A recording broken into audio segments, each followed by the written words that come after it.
کلام حق ہے کلام جس کا، پیام حق ہے پیام جس کا، حدیث و سنت۔ بسم اللہ الرحمن الرحیم۔ پروگرام حدیث و سنت کے ساتھ آپ کا میزبان سید محمد علی حاضر خدمت ہے۔ ناظرین محترم، پروگرام حدیث و سنت کی گزشتہ نشست میں ہم نے جناب رسول اللہ صلی اللہ علیہ وسلم کی حدیث مبارکہ کسے کہا جاتا ہے اور اس حدیث کی اقسام کیا ہیں ان پر اجمالی گفتگو کی تھی، اور اسی طرح حدیث رسول اگر پیش کر دی جائے تو اس کے لیے یہ جاننے کی ضرورت ہوتی ہے یا نہیں کہ واقعی وہ حدیث رسول رسول اللہ صلی اللہ علیہ وسلم کا فرمان ہے یا نہیں ہے، اس پر بھی ہم نے بات کی۔ اور اسی طرح بعض حدیثیں ضعیف ہیں، بعض موضوع ہیں، بعض صحیح احادیث ہیں، تو اس پر بھی ہماری گفتگو پچھلی نشست میں ہوئی۔ ہمارے ساتھ ملک کے نامور مذہبی اسکالر، عالم دین حافظ عبدالحمید اظہر صاحب موجود تھے۔ آج بھی اسٹوڈیوز میں حافظ صاحب ہمارے ساتھ موجود ہیں، لیکن آج ہم حدیث کے بارے میں بہت اہم بحث کا آغاز کر رہے ہیں، اور وہ یہ کہ حدیث کے پڑھنے، اس کے پڑھانے، اس کو سمجھنے اور اس پر عمل کرنے کے حوالے سے کوئی فضیلت اور مقام اور ثواب بھی اللہ تبارک اسمہ و تعالی ہمیں دیتے ہیں، اور اس حوالے سے قرآن و سنت میں کیا تشریحات ہیں، کیا وضاحتیں ہیں۔ ظاہر ہے ہم جب کوئی بھی کام کرتے ہیں تو اس کے لیے ضروری ہے کہ اس کی اہمیت ہماری نگاہوں میں، ہمارے دل و دماغ میں موجود ہو، اور اللہ تبارک اسمہ و تعالیٰ نے اس کام کے کرنے پر کیا ریوارڈ اور کیا انعام ہمارے لیے تجویز فرمایا وہ ہمارے سامنے ہو، تو اس کام پر عمل کرنا ہمارے لیے بہت آسان ہو جاتا ہے، اور بحسن خوبی اس کو سر انجام دینے کے لیے ہم دلی طور پہ آمادہ ہو جاتے ہیں۔ چنانچہ ضروری ہے کہ ہم حدیث کے بارے میں بھی یہ جانیں کہ حدیث کی اہمیت کیا ہے، حدیث کا مقام کیا ہے، اور حدیث پڑھنے، پڑھانے اور اس پر عمل کرنے سے کیا فضیلت ہے جو ہمیں حاصل ہوتی ہے۔ اس حوالے سے بہت سی تشریحی وضاحتی باتیں انشاءاللہ ہم اس کا آغاز کرتے ہیں۔ تو حافظ عبدالحمید اظہر جناب، اسٹوڈیوز میں آپ کے خوش آمدید ہے۔ سب سے پہلے ہم یہ جاننے کی کوشش کریں گے کہ حدیث رسول پڑھنے کا مقام اور فضیلت کیا ہے۔ ظاہر ہم علماء سے سنتے رہتے ہیں قرآن مجید پڑھنے کا مقام ہے، ایک لفظ اگر پڑھا جائے تو رسول اللہ علیہ السلام نے فرمایا اللہ 10 نیکیاں دیتی ہیں، اور آپ نے یہ بھی بتایا کہ الف لام میم ایک حرف نہیں بلکہ الف ایک، لام ایک اور میم ایک ہے، وہ الف لام میم پورا پڑھ لینے پر 30 نیکیاں ملتی ہیں۔ تو حدیث رسول پڑھنے پر بھی اس طرح کا کوئی مقام اور فضیلت اگر ہے تو وہ ذکر فرمائیے گا۔ بسم اللہ والصلاة والسلام علی رسول اللہ وبعد۔ جناب رسول اللہ صلی اللہ علیہ وآلہ وسلم کا ایک ایک فرمان، آپ کا ایک ایک عمل، یہاں تک کہ آپ کا کسی عمل پر سکوت، اگر اس کا تعلق دین کے ساتھ ہے تو وہ سب کا سب وحی الہی پر مشتمل ہے، اس لیے کہ قرآن کہتا ہے کہ وَمَا يَنطِقُ عَنِ الْهَوَىٰ إِنْ هُوَ إِلَّا وَحْيٌ يُوحَىٰ، کہ آپ صلی اللہ علیہ وسلم اپنی خواہش سے کلام نہیں کرتے، وہ صرف اور صرف وحی الہی ہے جو ان کی طرف کی جاتی ہے۔ اور اسی طرح نبی اکرم صلی اللہ علیہ وسلم کا عمل بھی، یہ قولی احادیث تو ثابت ہو گیا کہ یہ وحی الہی ہے، اسی طرح آپ صلی اللہ علیہ وآلہ وسلم کے اعمال، افعال، وہ بھی وحی الہی پر ہی مشتمل ہے۔ چنانچہ قرآن ہی ہے، فرمایا ان اتبع الا ما یوحی الی، کہ میں تو اس کی پیروی کرتا ہوں جو میری طرف وحی کی جاتی ہے۔ تو اسی لیے جس طرح کہ نبی اکرم صلی اللہ علیہ وآلہ وسلم نے قرآن کی تبلیغ کا حکم دیا، بلغوا عنی ولو آیہ، بلغوا عنی ولو آیہ، کہ میری طرف سے تم لوگوں تک پہنچاؤ خواہ ایک ہی آیت ہو۔ اسی طرح نبی اکرم صلی اللہ علیہ وآلہ وسلم نے اپنے فرامین بھی دوسروں تک پہنچانے کا حکم دیا۔ خطبہ حجۃ الوداع میں کتنے مقامات پر فرمایا فَلْيُبَلِّغِ الشَّاهِدُ الْغَائِبِ، کہ جو یہاں موجود ہیں وہ ان لوگوں تک پہنچا دیں جو یہاں موجود نہیں ہیں، بلکہ اس کا اصل قرآن میں ہے، اس کا اصل قرآن میں ہے کہ حضرت محمد رسول اللہ صلی اللہ علیہ وسلم کی رسالت پہلے رسولوں کی طرح کسی ایک نسل، ایک علاقے یا ایک زمانے کے ساتھ مختص نہیں ہے، بلکہ نبی اکرم صلی اللہ علیہ وسلم تو الی آخر الدہر، قیامت تک کے لیے رسول ہیں۔ اور قرآن نے فرمایا یسبح للہ ما فی السماوات وما فی الارض الملک القدوس العزیز الحکیم هو الذی بعث فی الامیین رسولا منہم یتلو علیہم آیاتہ ویزکیہم ویعلمہم الکتاب والحکمہ وَإِن كَانُوا مِن قَبْلُ لَفِي ضَلَالٍ مُبِينٍ، کہ زمین و آسمان کی ایک ایک چیز اللہ کی تسبیح کرتی ہے، اور وہ غالب حکمت والا ہے، وہ بادشاہ ہے، وہ قدوس ہے، وہ عزیز ہے، وہ حکیم ہے، وہی ہے جس نے امیین میں اپنا رسول مبعوث فرمایا جو ان پر اس کی کتاب پڑھتا ہے اور انہیں کتاب اور حکمت کی تعلیم دیتا ہے، ان کا تزکیہ فرماتا ہے۔ اور اس میں شک نہیں کہ ان کی تشریف آوری سے پہلے یہ لوگ کھلی گمراہی میں تھے۔ اب فرمائیں وَآخَرِينَ مِنْهُمْ لَمَّا يَلْحَقُوا بِهِمْ وَهُوَ الْعَزِيزُ الْحَكِيمُ، اور بھی نسلیں ہیں، اور بھی صدیاں ہیں، اور بھی قرن ہیں جو ابھی تک ان سے آ کر نہیں ملے، لیکن وہ بھی آنے والے ہیں۔ تو یہ گویا کہ حضرت محمد رسول اللہ صلی اللہ علیہ وسلم کی رسالت کا بیان ہو رہا ہے کہ آپ صلی اللہ علیہ وسلم صرف امیین کے رسول نہیں ہیں، بلکہ وآخرین منہم لما یلحقوا بہم۔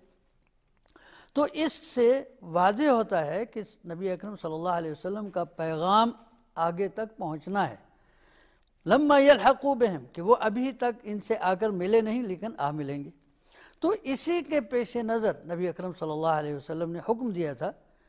الا فلیبلغ الشاہد الغائب، تو کہ جو غیر حاضر ہیں ان تک ہمارا یہ پیغام جو یہاں موجود ہیں وہ لوگ پہنچا دیں۔ اور اس پر نبی اکرم صلی اللہ علیہ وسلم نے ایسی دعا بھی دی، متواتر حدیث ہے جس کا یعنی جملہ تمام کے تمام علماء کے نزدیک اجماع ہے کہ وہ بھی قرآن ہی کی طرح ہوتی ہے وجوب حکم میں، کہ فرمایا نظر اللہ امرأن، اللہ تعالیٰ ایسے شخص کا چہرہ تر و تازہ کر دے، سمع منا حدیثا، جو ہم سے کوئی بات سنتا ہے پھر اس کو یاد کرتا ہے، فأداها کما سمع، جس طرح سنتا ہے ویسے ہی آگے پہنچاتا ہے۔ اس لیے فرمایا کہ بسا اوقات جو براہ راست سننے والے ہوتے ہیں ان سے بالواسطہ سننے والا دین کی زیادہ سمجھ رکھ سکتا ہے۔ تو یہ گویا کہ نبی اکرم صلی اللہ علیہ وسلم کی طرف سے ترغیب بھی ہے اور ایک طرح کے اجر کا وعدہ بھی ہے۔ وباللہ تعالی توفیق۔ حافظ صاحب، حدیث کے بارے میں رسول اللہ صلی اللہ علیہ وسلم نے حکم دیا کہ اس کو ظاہر ہے کہ آگے پہنچایا جائے، پڑھا جائے، اور جو آدمی اس کی حفاظت کرتا ہے، اس کو یاد کرتا ہے، اس کو پہنچاتا ہے، اس کی فضیلت کا ذکر بھی کر دیا۔ لیکن یہاں یہ بھی ضروری ہے کہ واضح ہو جائے کہ قرآن مجید جس طرح اللہ کی وحی ہے، کیا بے عینی ہی اسی طرح آپ نے درمیان میں کہا کہ قرآن مجید کا جو مقام ہے وہی مقام ہے وجوب حکم میں حدیث متواتر کا، تو کیا حدیث رسول بھی بالکل اسی طرح وحی الہی ہے جس طرح قرآن مجید ہے، یا کچھ فرق ہیں اور امتیازات ہیں قرآن کی وحی اور حدیث کی وحی میں؟ اس میں تو کوئی شک نہیں کہ نبی اکرم صلی اللہ علیہ وآلہ وسلم نے جو کچھ فرمایا رسول ہونے کی حیثیت سے، قرآن کی تفسیر کرتے ہوئے، قرآن احکام کی تفصیل کرتے ہوئے، وہ سب کا سب اللہ کی طرف سے وحی ہے۔ جس طرح قرآن وحی ہے اسی طرح ہی حدیث بھی وحی ہے، اور یہ صرف ادعا نہیں، خود قرآن نے کہا،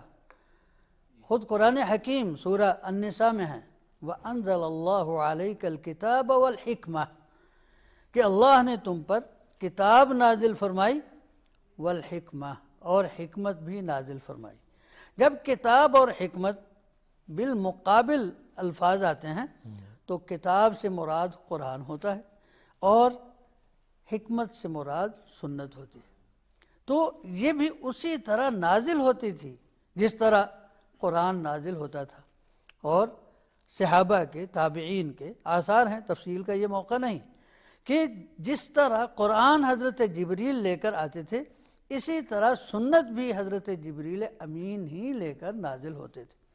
حافظ صاحب اس موقع پر یعنی اگر یہ سوال پیدا ہو، جیسا کہ عام ذہن میں یہ سوال ظاہر ہے کہ پیدا ہوتا ہوگا، اس کی تشفی ضروری ہے کہ قرآن مجید ہی میں اللہ تبارک اسم و تعالیٰ نے تمام قسم کی وحی اور تمام قسم کے شرعی مسائل کو جمع کیوں نہیں کر دیا؟ اس کے لیے یہ علیحدہ سے اس کو ایک پارٹلی لے جانے کی ضرورت کیا تھی کہ قرآن مجید میں کچھ اصولی باتیں ہیں، کچھ جو ہے وہ مخفی یا خفی حدیث کی صورت میں رسول اللہ صلی اللہ علیہ وسلم کو علیحدہ سے بتا دی گئیں، تو ایک ہی آئین و دستور میں ساری وضاحتیں کیوں نہیں آ گئی ہیں؟ تو اس کا کیا جواب ہوگا ہمارے پاس؟ دنیا بھر کا دستور ہے، ساری دنیا میں جہاں جہاں بھی آئینی حکومتیں ہیں، آئین الگ ہوتا ہے اور جو الگ سے قوانین ہوتے ہیں، اب یہ یعنی ٹریفک کے قانون آئین میں نہیں لکھے جاتے، اسی طرح ٹیکسیشن کے قوانین آئین میں نہیں لکھے جاتے، لیکن وہ آئین کی ایک آدھ شق میں حوالہ دے دیا جاتا ہے کہ وہ جو یعنی قوانین پاس ہوں گے پارلیمنٹ میں وہ یعنی فلاں فلاں لوگوں کو یعنی امپلیمنٹ ہوں گے۔ تو نبی اکرم صلی اللہ علیہ وسلم نے جو کچھ فرمایا، نبی اکرم صلی اللہ علیہ وسلم نے جو کچھ کیا عملی طور پر، جو کچھ فرمایا زبانی طور پر، اور اسی طرح آپ کی جو تقریر کی حیثیت ہے، قرآن حکیم نے اس سب کو ایک حکم میں ایک آیت کے ذریعے اسے گویا کہ قرآن کا حصہ بنا دیا۔ وَمَا آتَاكُمُ الرَّسُولُ فَخُذُوهُ وَمَا نَهَاكُمْ عَنْهُ فَانْتَهُوا وَاتَّقُوا اللَّهَ إِنَّ اللَّهَ شَدِيدُ الْعِقَابِ۔ قرآن کا لہجہ دیکھیں نا کہ ہمارا رسول صلی اللہ علیہ وسلم تمہیں جو کچھ عطا کرتا ہے، جو دیتا ہے یعنی تعلیم، وہ سب کے سب فَخُذُوهُ وَمَا نَهَاكُمْ عَنْهُ فَانْتَهُوا۔ خُذُو کا مطلب ہوتا ہے عمل کرو، مضبوطی سے عمل کرو۔ خُذِ الْكِتَابَ بِقُوَّةٍ، حضرت موسیٰ علیہ السلام کو حکم ہوا تھا نا۔ بالکل حافظ صاحب اس بات کو آپ جاری رکھیے گا، یہاں پہ وقت ہوا ایک بریک کا، ہم دوبارہ پروگرام میں آتے ہیں۔ ناظرین محترم، گفتگو کے بے حد اہم مرحلے میں داخل ہوتے ہوئے یہ موقع ہے، ہم یہاں پہ لیں گے ایک بریک، اور بریک کے بعد ہم بات کریں گے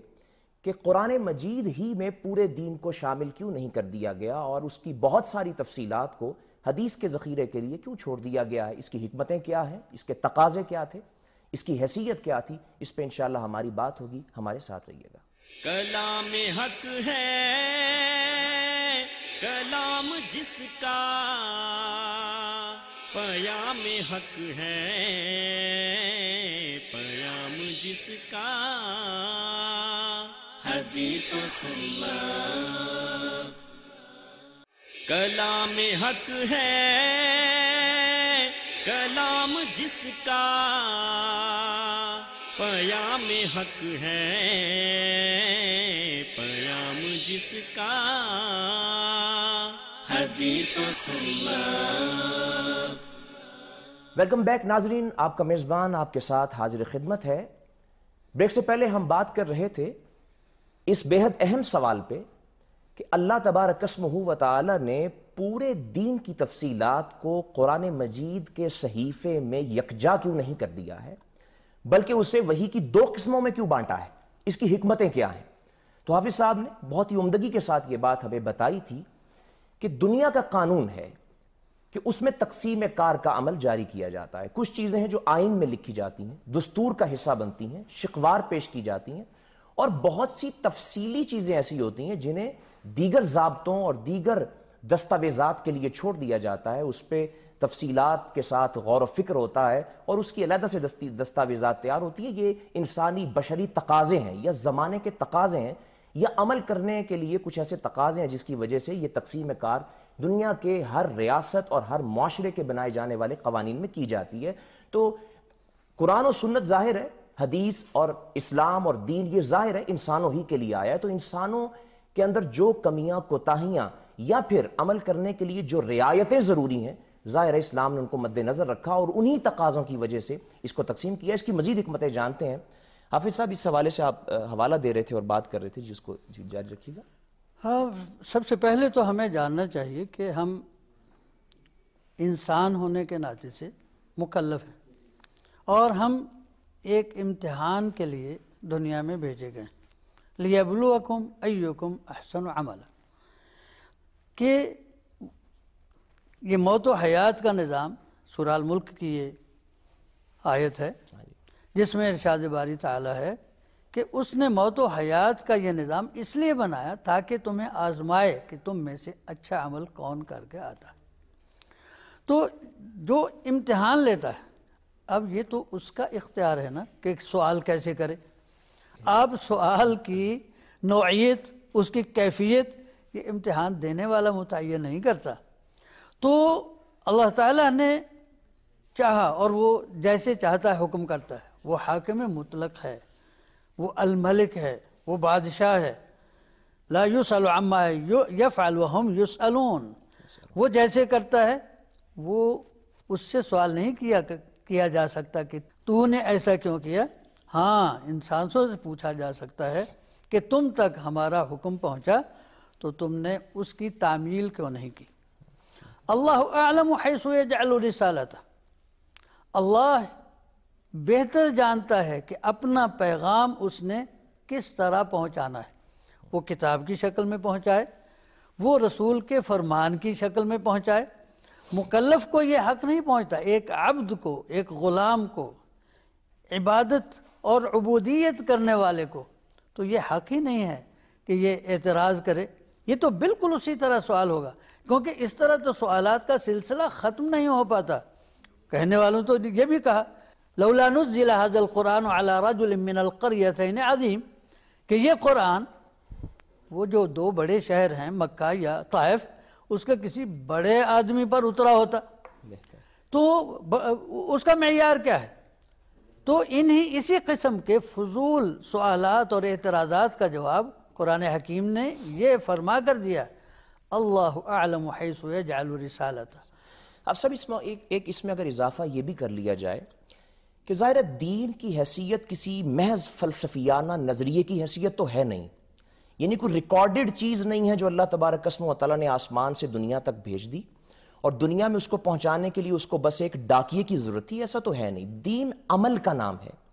اور ظاہر ہے بہت سی چیزیں ایسی ہیں جن میں ہم رسول اللہ صلی اللہ علیہ وسلم کی ذات گرامی کو نکال کر ہم ان کی الف بے بھی سمجھنے کے قابل نہیں ہوتے۔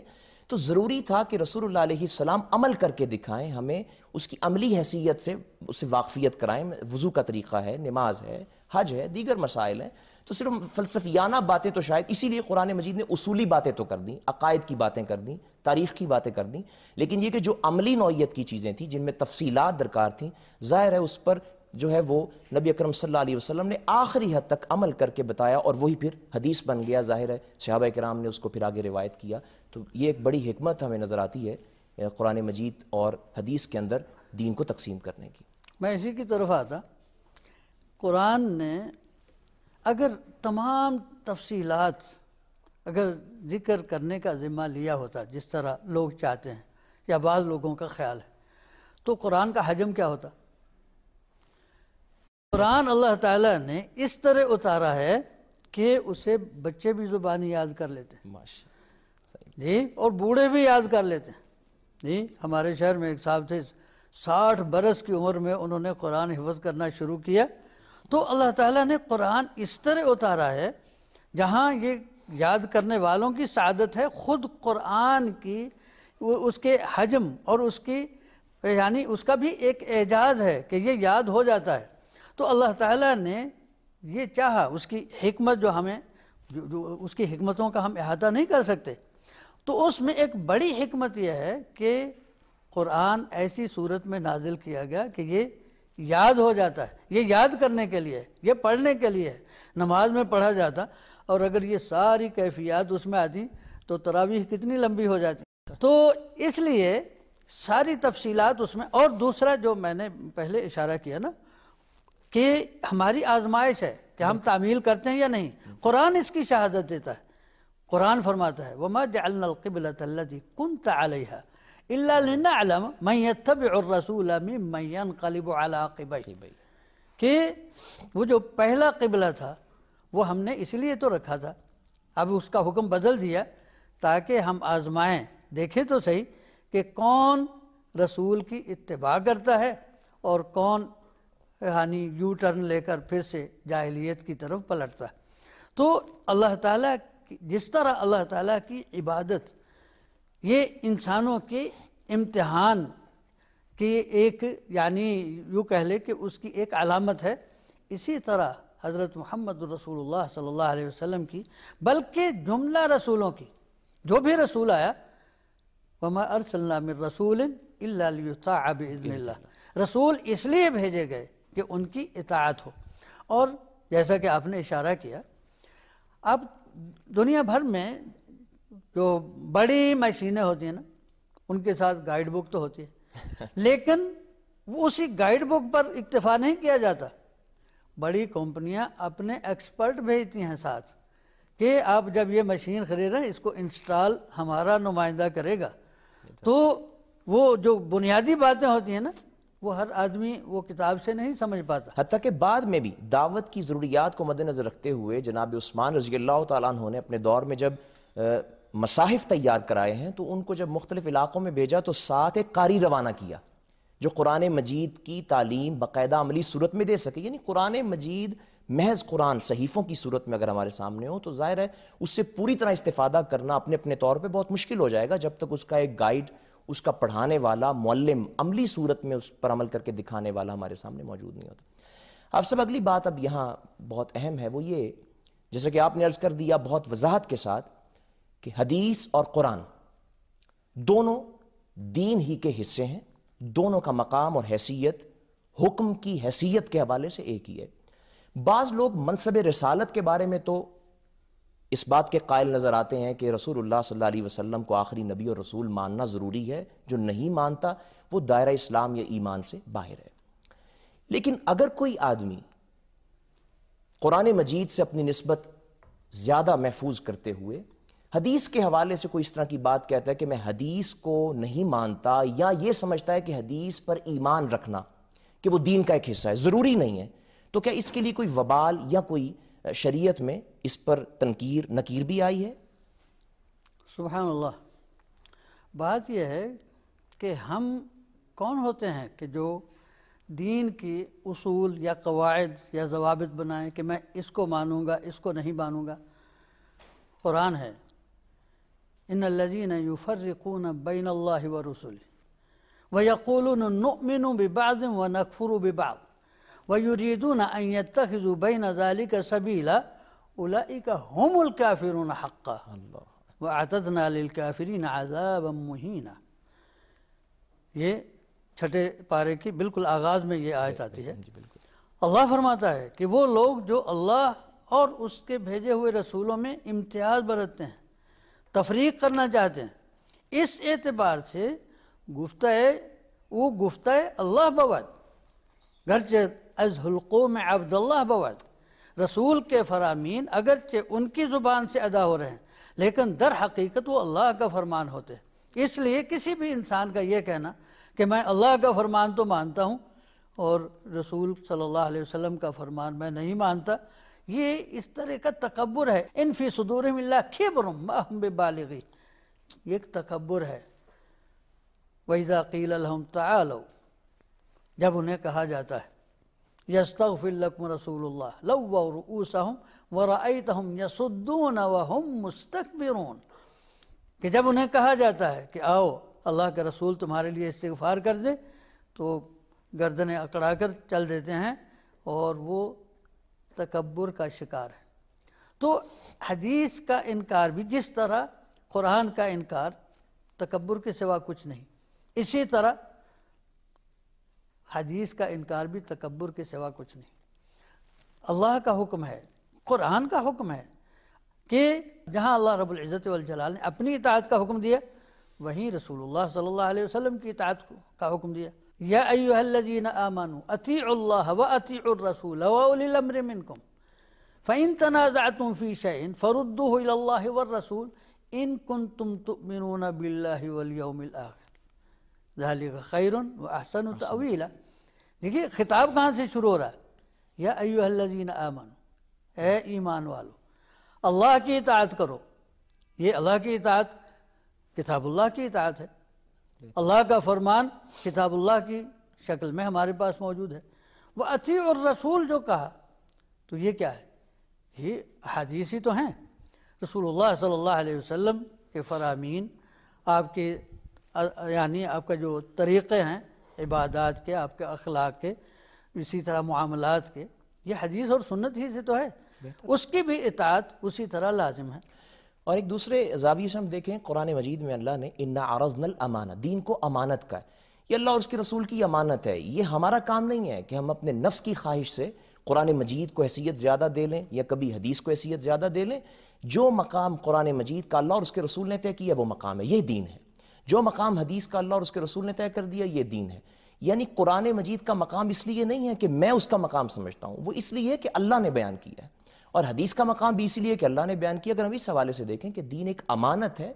اور اس پر مجھے عمل کرنا ہے دین ہی کی روشنی میں، اللہ اور اس کے رسول ہی کی روشنی میں، تو ظاہر ہے کہ وہ بہت سی باتیں جو دین کا حصہ نہیں ہوتی ہیں اور دین کی صورت میں پیش کی جاتی ہیں ان کو ظاہر ہے کہ ہمیں نکال دینا ہوگا، اور بڑی آسانی سے وہ نکل جاتی ہیں۔ حافظ صاحب انشاءاللہ اس پر ہماری گفتگو جاری رہے گی پروگرام میں، انشاءاللہ اگلے بہت سے اہم سوالات ہیں ان پہ ہم بات کریں گے، پھر یہاں وقت ہوا ایک بریک کا۔ ناظرین محترم، حافظ صاحب سے ہم نے بہت ایک قیمتی سوالات کیے، اب ایک بیحد اہم سوال جو ہمارے سامنے ہے وہ یہ کہ حدیث کا جو مقام اور رتبہ ہمارے سامنے آیا ہے اس کو دیکھتے ہوئے حدیث رسول کا ادب کیا ہے، کس حیثیت میں ہم حدیث کو اپنے سامنے رکھیں اور ہمارا اس کے ساتھ رویہ اور برتاؤ کیا ہو، اس بہترین اہم سوال کی طرف انشاءاللہ ہم جائیں گے، اس کے بارے میں تفصیلی معلومات حاصل کریں گے، لیکن اس موقع پر لیتے ہیں ایک بریک۔ ناظرین ہمارے ساتھ رہیے گا۔ کلام حق ہے کلام جس کا، پیام حق ہے پیام جس کا، حدیث و سنت۔ کلام حق ہے کلام جس کا، پیام حق ہے پیام جس کا، حدیث و سنت۔ ویلکم بیک ناظرین، بریک سے پہلے ہم بات کر رہے تھے حدیث رسول صلی اللہ علیہ وسلم کے ادب اور اس کے مقام کی۔ ہمارا رویہ اور برتاؤ حدیث کے ساتھ کیا ہونا چاہیے، اس سوال پر ہم انشاءاللہ گفتگو کریں گے۔ حافظ صاحب ہمارے ساتھ اسٹوڈیوز میں موجود ہیں۔ حافظ صاحب، حدیث کے ساتھ ہمارا رویہ کیا ہو؟ حدیث میرے سامنے پیش کی جاتی ہے، حدیث مجھے بتائی جاتی ہے، ممبر و محراب سے میں اس کی آواز سنتا ہوں، میں اس کو پڑھتا ہوں، کسی صحیفے پہ لکھی ہوئی ملتی ہے، تو اب میرا رویہ اور برتاؤ حدیث کے ساتھ کیا ہونا چاہیے، ادب کے حوالے سے بھی اور دیگر جو بھی اس کے تقاضے ہیں وہ ذرا وضاحت فرمائیے گا۔ جہاں تک حدیث و سنت کے ادب کا تعلق ہے تو صحیح بات ہے، یہ ایک مجلس کی بات ہی نہیں ہے، نہ ایک سوال کی بات ہے، نہ ایک جواب کی بات ہے، اس لیے کہ کسی بھی بات کا وزن یا اس کی اہمیت، اس کی عظمت، وہ اس شخصیت سے تعلق رکھتی ہے جس کا وہ قول ہے، جس کا وہ عمل ہے۔ جس طرح قرآن حکیم اللہ کا فرمان ہے اور اسی طرح سنت یہ حضرت محمد رسول اللہ صلی اللہ علیہ وسلم کے فرامین ہیں۔ قرآن نے اس کے بارے میں کوئی ابہام نہیں رکھا۔ قرآن کہتا ہے انما كان قول المؤمنین اذا دعوا الى اللہ ورسولہ لیحکم بینہم ان یقولوا سمعنا واطعنا، کہ اہل ایمان کی دوسری بات ہو ہی نہیں سکتی، صرف ایک ہی بات ان کی زبان پر آتی ہے جب انہیں اللہ اور اس کے رسول صلی اللہ علیہ وسلم کے فرمان کی طرف بلایا جائے تو ان کی زبان پر ایک ہی بات آتی ہے، سمعنا واطعنا۔ یہاں دیکھیے قرآن نے دو باتیں کہی ہیں، سمعنا ہم نے سنا اور ہم نے مانا، تو اس سے معلوم ہوا کہ جس طرح قرآن کا ادب ہے فَإِذَا قُرِئَ الْقُرْآنُ فَاسْتَمِعُوا لَهُ وَأَنصِتُوا لَعَلَّكُمْ تُرْحَمُونَ۔ جب قرآن پڑھا جائے تو غور سے سنو، خاموش ہو جاؤ تاکہ تم پر اللہ کی رحمت نازل ہو۔ اسی طرح جب نبی اکرم صلی اللہ علیہ وسلم کا فرمان پڑھا جا رہا ہو اس پر بھی ہمارا فریضہ ہے اسمعوا واطیعوا، کہ غور سے سنیں اور پھر اس کی اطاعت کریں، اطاعت کے لیے تیاری کر لیں۔ تو اب صاحب وہ جو سورہ حجرات میں رسول اللہ علیہ السلام کی مجلس میں صحابہ کرام کو اونچی آواز میں بات کرنے سے روکا گیا، تو کیا جس مجلس میں حدیث کا درس و دراسہ ہو رہا ہو وہاں بھی یہ ادب رہے گا کہ آوازیں پست رہیں؟ بالکل، محدثین تو یہ اس کی تلقین کرتے تھے کہ جس مجلس میں نبی اکرم صلی اللہ علیہ وسلم کی احادیث پڑھی جا رہی ہیں اس کا بھی ادب وہی ہے جو نبی اکرم صلی اللہ علیہ وسلم کی خود ذات اقدس کا تھا۔ لا تقدموا بین یدی اللہ ورسولہ واتقوا اللہ، کہ ایک تو اس سے آگے نہ بڑھو، یعنی جب حدیث ثابت ہو گئی تو اب وہیں اپنے آپ کو اس کے مطابق ڈھالو، اس پر سوالات اور اس پر اعتراضات نہ کرو۔ دوسری یہ بات کہ لا ترفعوا اصواتکم فوق صوت النبی، کہ اپنی آوازوں کو نبی کی آواز سے بلند نہ کرو۔ تو سننا بھی فرض ہے اور ماننا بھی فرض ہے۔ اپنی آواز پست کریں گے تو سنیں گے اور پھر اپنی رائے کو اس سے مؤخر کریں گے تو آپ کی اطاعت کریں گے۔ اور یہ شاید دونوں اسی اس کے لیے آداب ہیں۔ خطبہ جمعہ جو اسلامی تاریخ کا ایک بہت بڑا ورثہ ہے اور ایک تہذیبی شعار ہے، مذہبی شعار ہے، اس میں رسول اللہ علیہ السلام نے فرمایا کہ گفتگو کرنے کی، اور حتیٰ کہ اگر کوئی دوسرا آدمی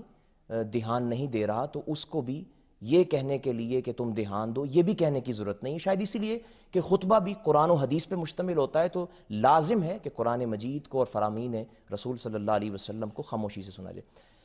حافظ صاحب، یہ تو یعنی اس کا مطلب یہ ہے کہ حدیث کا ایک ظاہری ادب ہے، وہ یہ کہ آوازیں پست ہوں، آدمی سربستہ پوری توجہ کے ساتھ سنیں، اور ایک معنوی ادب آپ نے بتایا کہ جب حدیث آ گئی تو کوئی توجیہ نہیں ہے، کوئی سوال نہیں ہے، حکمت سمجھ آئے تب بھی، نہ سمجھ آئے تب بھی آدمی عمل کرنے کے لیے، قیل و قال حیل و حجت کا یہاں دخل نہیں۔ رسول اللہ علیہ السلام نے اسے منع فرما دیا۔ حافظ صاحب، حدیث کے ظاہری ادب پہ ہم بات کر رہے تھے، تو اس حوالے سے بہت سے واقعات ویسے تو سورہ حجرات ہی کے سیاق اور سبب نزول کے حوالے سے تفسیروں میں لکھے ہوئے بھی موجود ہیں، پڑھے جاتے ہیں۔ ثابت بن قیس بن شماس رضی اللہ تعالیٰ عنہ، جنہیں غالباً خطیب رسول اللہ کا لقب بھی دیا گیا، ان کا واقعہ کیا ہے ناظرین کو ذرا یہ بتائیے گا، اور کس طرح سے انہوں نے حدیث رسول کا ادب کیا اور پھر ان کے لیے کیا انعام ہے جو رسول اللہ علیہ السلام نے فرمایا۔ حضرت ثابت بن قیس انصاری رضی اللہ عنہ بلا شبہ ان لوگوں میں سے تھے جنہیں اخطب الناس کہا جاتا تھا۔ نجد کا یہ جو وفد جس سیاق میں سورہ الحجرات اتری تو انہوں نے اپنے ساتھ ایک شاعر اور ایک خطیب اور بھی طریقوں سے مقابلہ کرنے کی کوشش کی تھی۔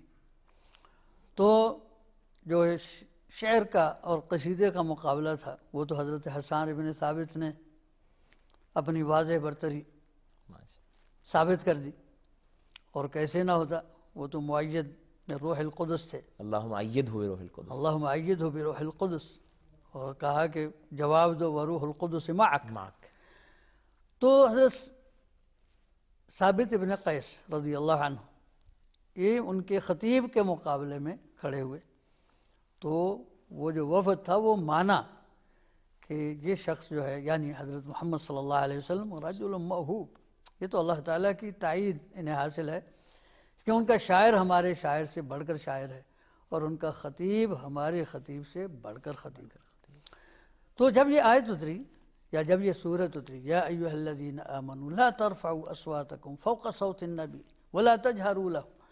کجہر بعضکم لبعض ان تحبط اعمالکم وانتم لا تشعرون، کہ ایمان والو اپنی آواز نبی کی آواز سے بلند نہ کرو، مبادا کہیں ایسا نہ ہو جائے کہ تمہارے اعمال اکارت ہو جائیں اور تمہیں پتہ بھی نہ چلے۔ اور حضرت ثابت بن قیس رضی اللہ عنہ تو اس کا اس قدر اثر ہوا کہ گھر میں بیٹھ رہے، رونے لگے اور گھر میں بیٹھ رہے، جب نبی صلی اللہ علیہ وسلم نے انہیں مسلسل مجلس سے غائب دیکھا تو پوچھا کہاں ہے وہ؟ تو انہیں بلایا گیا. انہوں نے کہا میرے تو عمل اکارت ہو گئے، میری تو آواز ویسے ہی قدرتی طور پر بلند ہے. تو وہ بلند آہنگ تھے جیسے ہوتے ہیں بعض لوگ، تو وہ ذرا زیادہ ہوں گے. تو نبی اکرم صلی اللہ علیہ وسلم نے فرمایا کہ تم ان میں سے نہیں ہو، بلکہ اس سے حضرت عمر رضی اللہ عنہ اس آیت، وہ بھی اس قدر بلند آہنگ تھے جیسا کہ معلوم ہے کہ جب نماز میں قرات کرتے تو آخری صفوں تک ان کی آواز جاتی تھی. اور معلوم ہے جب نبی صلی اللہ علیہ وسلم نے فرمایا تھا کہ ابو بکر کو کہو نماز پڑھائے، تو ام المومنین حضرت عائشہ رضی اللہ عنہا نے یہی کہا تھا نا کہ ان کی تو آواز بڑا پست ہے، وہ تو پیچھے لوگوں کو سنائیں گے نہیں، عمر کو حکم دو، ان کی آواز بہت بلند ہے. اور بعض صحابہ نے ویسے یہ بات مروی ہے بعض حدیث میں کہ کسی نماز میں حضرت عمر رضی اللہ تعالیٰ عنہ رقت طاری ہوتی ہے، خشوع طاری ہوتا ہے، تو قرآن مجید پڑھتے ہوئے نماز میں روتے، تو نماز کی یعنی مقتدیوں کی آخری صف تک وہ آواز رونے کی آواز بھی ان کی آخری صف تک چلی جاتی تھی، تو آواز ان کی بلند تھی. لیکن یہ آیات اترنے کے بعد نبی صلی اللہ علیہ وسلم کی مجلس میں یہ حدیث کے لفظ ہیں کہ حتیٰ یستفہمہ، کہ رسول اللہ صلی اللہ علیہ وسلم کہ حضور جب بات کرتے تو آپ دوبارہ پوچھتے بھی کیا کہہ رہے تھے، کہ اس قدر اس کا اثر ہوا اور اس کی تعمیل صحابہ کرام نے کی. اور یہ تو یعنی مستقل آگے موضوع ہے نا کہ صحابہ کرام تو نمونہ تھے. جب سے قرآن نے شہادت دی انما کان قول المؤمنین اذا دعوا الی اللہ ورسولہ لیحکم بینہم ان یقولوا سمعنا واطعنا، وہ مثال تھے اللہ کی اطاعت میں اور وہ مثال تھے رسول اللہ صلی اللہ علیہ وسلم کی اطاعت میں. جیسا کہ جس طرح وہ فرامین کی اطاعت کرتے تھے اسی طرح آپ جو کرتے اس کی بھی اطاعت کرتے تھے. جیسے مشہور ہے نا نبی صلی اللہ علیہ وسلم نماز پڑھا رہے تھے، ایک مرتبہ اور وہ جوتوں میں بھی نماز پڑھ لیتے تھے، تو دوران نماز نبی صلی اللہ علیہ وسلم نے جوتے اتار کر ایک طرف رکھ دیے. تو نماز سے فارغ ہو کر دیکھا تو سبھی لوگوں نے جوتے اتار کر ایک طرف رکھے ہوئے ہیں. فرمایا تمہیں کیا ہوا؟ تو انہوں نے کہا آپ نے جو جوتے اتار دیے. فرمایا مجھے تو جبریل نے آ کر بتایا تھا کہ جوتوں میں کچھ ایسی بات ہے تو میں نے جوتے اتار دیے، تم دیکھ لیا کرو مسجد میں آتے ہوئے، اگر کچھ ہو تو زمین پر رگڑ کر اسے صاف کر لو اور پھر اس میں نماز پڑھ لو. تو صحابہ کرام آپ کے اسوہ کی اس قدر اطاعت کرتے تھے اور سمجھتے تھے کہ شاید اس میں حکم آ گیا ہے اور اب یہ اس طرح. بالکل. اب سب یہ تو مانوی ادب، ظاہری ادب میں ہم جب محدثین کو دیکھتے ہیں تو ایک عجیب بات یہ سامنے آتی ہے کہ صرف حدیث ہی کا معاملہ نہیں ہے، بلکہ جو چیز بھی جناب رسالت مآب صلی اللہ علیہ وسلم کی طرف منسوب ہوئی اس چیز کی شرافت اور مقام محدثین کے دلوں پہ نقش ہو جاتا تھا. یہاں تک کہ مسجد نبوی، مسجد چونکہ رسول اللہ علیہ وسلم کی طرف منسوب تھی، چنانچہ ایک واقعہ امام ابو جعفر منصور کا اور امام مالک کا ملتا ہے کہ مناظرہ ہو رہا تھا، یعنی کسی مسئلے پر ڈیبیٹ ہو رہی تھی، تو منصور کی آواز اونچی ہو جاتی ہے. امام مالک اس کو روک دیتے ہیں، امیر المومنین ہے، حاکم وقت ہے، کہتے ہیں رک جاؤ، اس لیے کہ قرآن مجید نے 3 گروہوں کا تذکرہ کیا ہے. مومنوں کو تو ادب سکھایا، یا ایھا الذین آمنوا لا ترفعوا اصواتکم فوق صوت النبی، نبی کی آواز سے تمہاری آواز اونچی نہ جائے.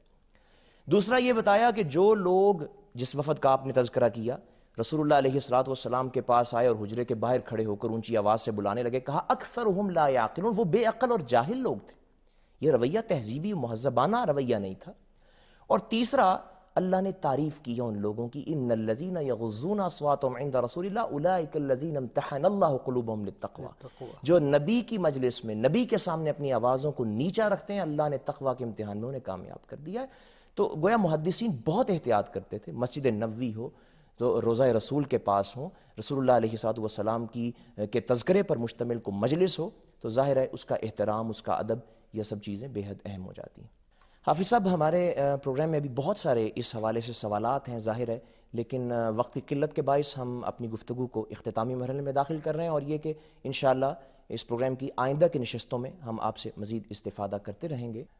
ناظرین محترم، آج کی حدیث و سنت کی نشست میں ہم نے حدیث رسول کی اہمیت اور فضیلت کیا ہے اس کے بارے میں بہت سی باتیں مدلل قرآن و سنت کے دلائل کی روشنی میں معلوم کی ہیں۔ اس کے ساتھ ہم نے یہ بات بھی بڑی ہی گہرائی میں جا کے سمجھی ہے کہ صرف قرآن مجید پر اعتماد کر لینا اور حدیث رسول سے انحراف کرنا یا اس پر اپنے ایمان کو کمزور دکھانا، یہ کسی طور بھی کسی مسلمان یا کسی مومن کے لیے زیبا نہیں ہے۔ یہ اس کے ایمان اور اس کے اسلام کی طرف سے ظاہر ہے یہ مجوزہ چیز نہیں ہوگی، یہ ایک ایمانی روش نہیں ہے۔ اور اسی طرح ہم نے پروگرام میں یہ بھی جاننے کی کوشش کی کہ حدیث رسول کا ادب کیا ہے، ہمارا حدیث رسول سے رویہ اور برتاؤ کیا ہونا چاہیے، اور محدثین کرام اور سب سے پہلے تو صحابہ کرام رضوان اللہ علیہم اجمعین کی جو جماعت ہے اس کا رویہ حدیث کے ساتھ کیا ہوتا تھا، اتباع رسول اور اسوہ محمدی کو اہمیت دینے کے حوالے سے۔ یہ ساری باتیں ہمارے اس موضوع میں ڈسکس ہوتی رہی ہیں۔ انشاءاللہ حدیث و سنت کے اس پروگرام کی آئندہ مجالس اور نشستوں میں بھی بہت ہی قیمتی مسائل کے ساتھ،